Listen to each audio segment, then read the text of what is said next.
Hi అండి, నమస్తే. Welcome to Andhran Bengaluru foods.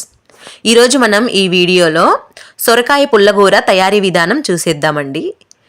ముందుగా మనం ఒక కుక్కర్లోకి ఒక సొరకాయని మనం పైన చెక్కు తీసుకొని ఇలా ముక్కలుగా కట్ చేసుకొని వాష్ చేసుకున్న ఈ ముక్కల్ని మనం ఒక కుక్కర్లోకి యాడ్ చేసుకోవాలి.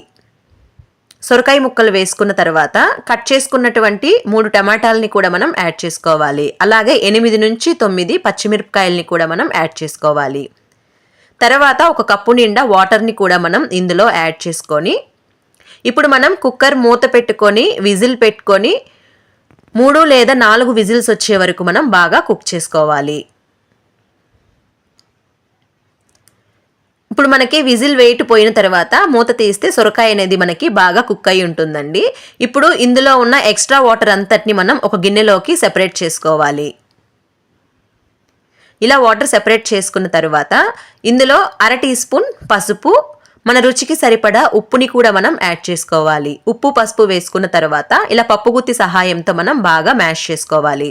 సొరకాయని మనం మరీ మెత్తగా కాకుండా నోటికి తగిలేటట్టు మనం మ్యాష్ చేసుకోవాలండి. తర్వాత పెద్ద నిమ్మకాయ సైజ్ అంతా చింతపండు నుంచి తీసినటువంటి చింతపండు రసంని కూడా యాడ్ చేసుకొని ఒకసారి మనం బాగా కలుపుకోవాలి.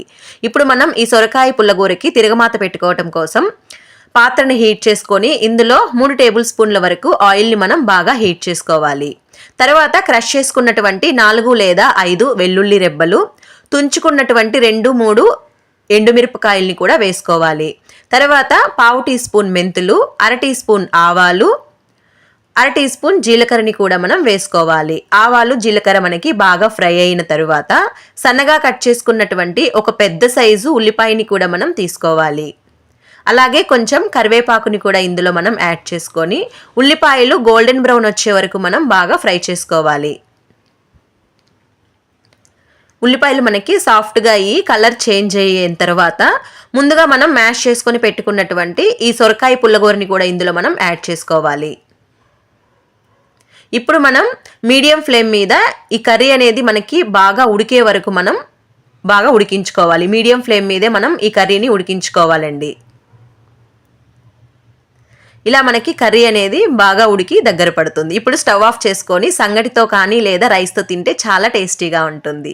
మీరు కూడా ఒకసారి ఇంట్లో ప్రిపేర్ చేసి ఎలా ఉందో కామెంట్ చేయండి.